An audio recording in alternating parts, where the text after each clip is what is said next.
नमस्कार, AB star news में आपका स्वागत है। मैं हूं हुज़ैफा गौर। पीएम नरेंद्र मोदी की अध्यक्षता में मंगलवार को हुई केंद्रीय मंत्रिमंडल की बैठक में कई अहम फैसले लिए गए।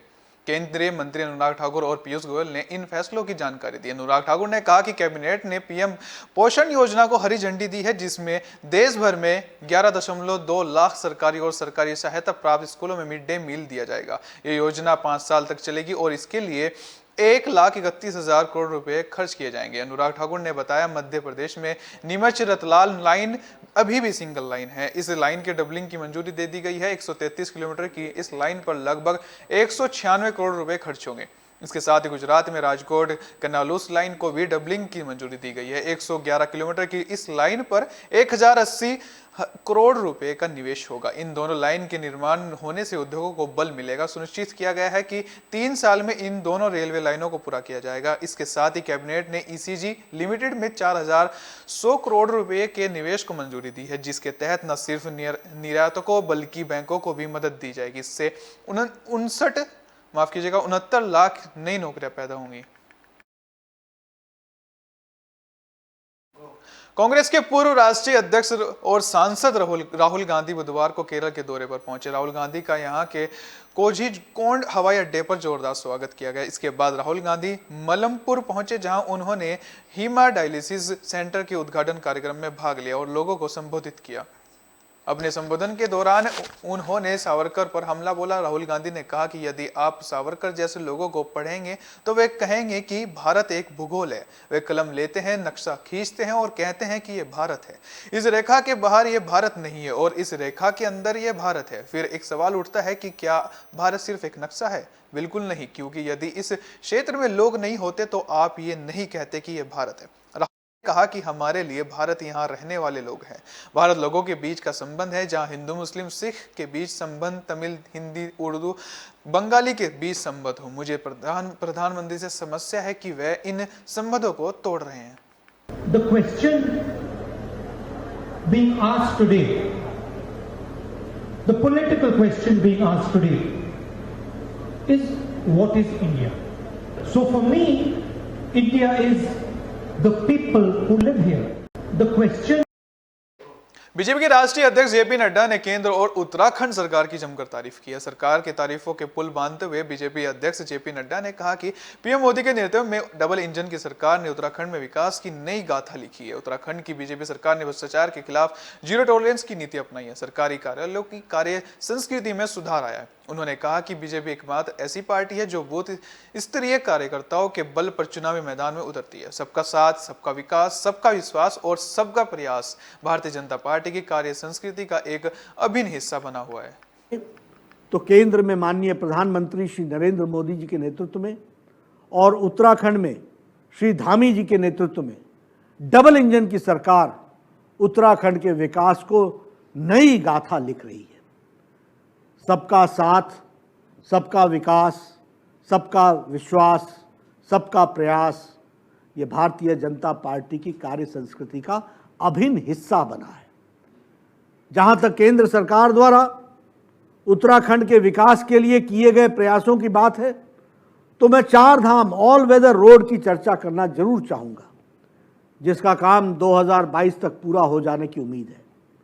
12,000 किलोमीटर का लंबा ऑल वेदर रोड 889 किलोमीटर लंबा है, जो केदारनाथ, बद्रीनाथ, गंगोत्री और यमुनोत्री को जोड़ता है। कोरोना के आने से पहले 2019 में 4 धाम की यात्रा में रिकॉर्ड संख्या में श्रद्धांजलि पहुंचे थे। इस ऑल वेदर रोड के बन जाने से उत्तराखंड में पर्यटन में एक नई ऊंचाई को छुएगा। आने वाले समय में उत्तराखंड दुनिया के पर्यटन मानचित्र पर एक डेस्टिनेशन के रूप में शामिल होगा। ऋषिकेश कर्णप्रयाग रेलवे लाइन, जिसकी चर्चा धामी जी कर रहे थे, के लिए 100% भूमि अधिग्रहण का काम रिकॉर्ड समय में पूरा हुआ है। पंजाब में अगले साल विधानसभा चुनाव होने हैं और कांग्रेस पार्टी आंतरिक कलह से जूझ रही है। इस बीच राज्य की मुख्य विपक्षी पार्टी आम आदमी पार्टी ने कांग्रेस पर हमले तेज कर दिए। नवजोत सिंह सिद्धू के इस्तीफे के बाद आप की तरफ से कहा गया था कि वो दलित को सीएम बनते देख बर्दाश्त नहीं कर सके। अब पार्टी के राष्ट्रीय संयोजक और दिल्ली के सीएम अरविंद केजरीवाल ने कहा कि उनकी पार्टी राज्य में उस चेहरे को वो मुख्यमंत्री देगी जिस पर सभी को गर्व होगा। अरविंद केजरीवाल से जब पूछा गया कि पंजाब में पार्टी की तरफ से सीएम का चेहरा कौन होगा, इस पर उन्होंने कहा कि हमने बार बार कहा कि हम एक ऐसा सीएम देंगे जिस पर आप गर्व करेंगे। पंजाब गर्व करेगा। दिल्ली सीएम केजरीवाल मोहाली में मौजूद थे। यहां उन्होंने राज्य के चर्चित बरगाड़ी बेअदबी के मामले को भी उठाया। केजरीवाल ने कहा कि पंजाब के लोग बरगाड़ी बेअदबी केस को लेकर परेशान हैं। इस केस का मास्टरमाइंड कौन है, मुझे इसके बारे में कहने की जरूरत तो नहीं है। अभी तक उसे कोई सजा नहीं मिली है।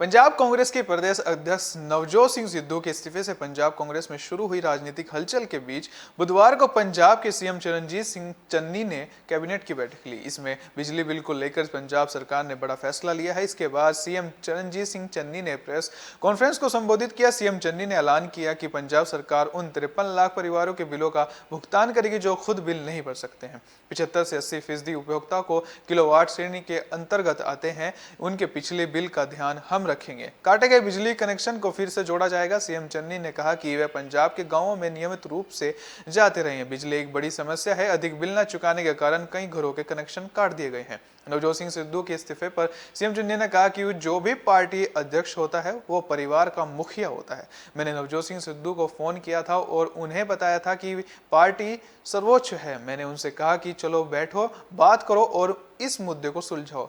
अब प्रगट सिंह को ये जिम्मेदारी सौंपी गई है।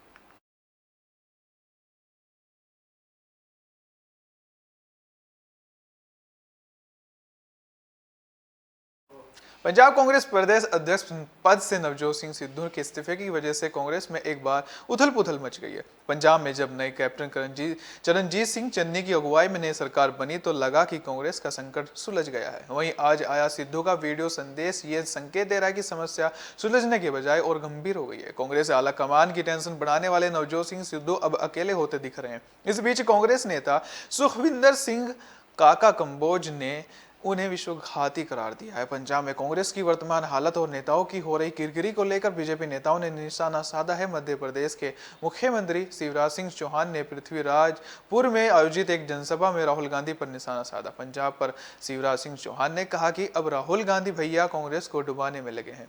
बनी बनाई पंजाब की सरकार निपटा दी। अच्छे खासे अमरिंदर बने हुए थे। नवजोत सिंह सिद्धू के चक्कर में अमरिंदर को हटाया और फिर सिद्धू भी भाग गए। अब राहुल गांधी के होते हुए हमें कुछ करने की जरूरत ही नहीं है।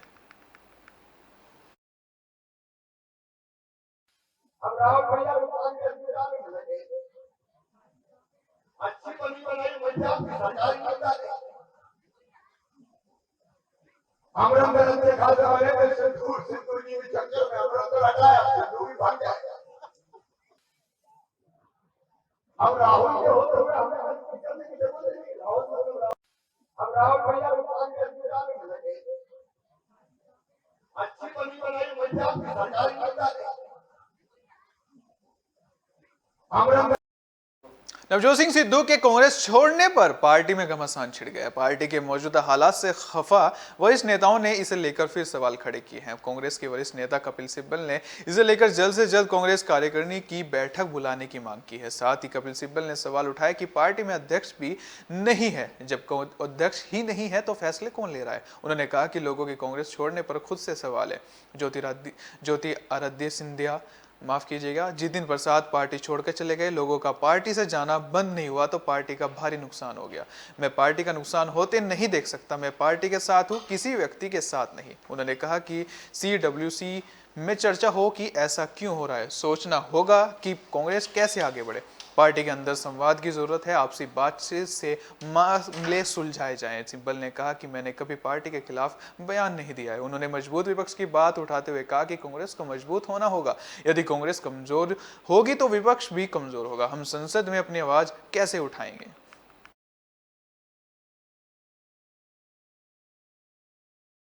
सुप्रीम कोर्ट ने बुधवार को कहा कि पटाखों के निर्माण में जहरीले रसायनों के इस्तेमाल पर सीबीआई की रिपोर्ट बहुत गंभीर है। शीर्ष अदालत ने कहा कि पहली दृष्टि में बेरियम के इस्तेमाल और पटाखों की लेबलिंग में कोर्ट के आदेशों का उल्लंघन हुआ है। न्यायाधीश एम.आर. शाह और ए.एस. बोपन्ना की पीठ ने कहा कि सीबीआई को जब्त की गई सामग्री में बेरियम सोल्ट जैसे नुकसानदायक रसायन मिले हैं। अदालत ने कहा कि हिंदुस्तान फायरवर्क्स और स्टैंडर्ड फायरवर्क्स जैसे उत्पादकों ने भारी मात्रा में बेरियम की खरीद की है और इन रसायनों का इस्तेमाल पटाखों के निर्माण में किया है। रिपोर्ट सीबीआई चेन्नई के संयुक्त निदेशक ने तैयार की है। पीठ ने पटाखा निर्माताओं को इस रिपोर्ट के संबंध में अपना मामला सामने रखने का एक और मौका दिया है। इसके साथ ही पीठ ने निर्देश दिया है कि सीबीआई की पारंपरिक जांच रिपोर्ट की एक प्रति गुरुवार तक सभी संबंधित वकीलों को उपलब्ध करा दी जाए। शीर्ष अदालत ने कहा कि देश में रोज कोई ना कोई उत्सव होता है, लेकिन हमें अन्य वस्तुओं को भी देखना होगा और हम लोगों को पीड़ा में और मरते हुए नहीं देख सकते। इसके साथ सर्वोच्च अदालत ने मामले की सुनवाई की अगली तारीख 6 अक्टूबर तय कर दी है।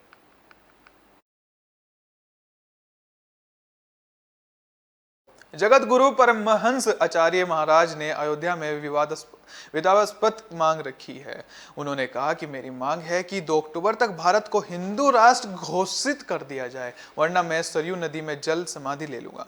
केंद्र को मुसलमानों और ईसाइयों की राष्ट्रीयता समाप्त करनी चाहिए। ये विवादास्पद मांग तपस्वी छावनी के जगतगुरु परमहंस आचार्य महाराज ने उठाई। आपको बता दें कि अयोध्या में राम मंदिर निर्माण को लेकर तैयारियां जोरों से चल रही हैं। इस बीच संत समाज का एक तबका चाहता है कि भारत को हिंदू राष्ट्र घोषित किया जाना चाहिए। यह बयान ऐसे समय आया जब यूपी में 2022 में होने वाले विधानसभा चुनाव को लेकर तैयारियां जोरों पर है। सभी पार्टियों के नेता चुनाव की तैयारियों में जुटे हैं। इससे पहले आम आदमी पार्टी और समाजवादी पार्टी ने अयोध्या श्री राम जन्मभूमि तीर्थ क्षेत्र ट्रस्ट द्वारा खरीदी गई जमीन पर सवाल उठाए थे। ऐसे में उन्होंने ट्रस्ट पर लगाई गई आरोपों को गलत बताते हुए सपा और आप पर 1000 करोड़ रुपए की मानहानि का मुकदमा करने की बात भी कही थी।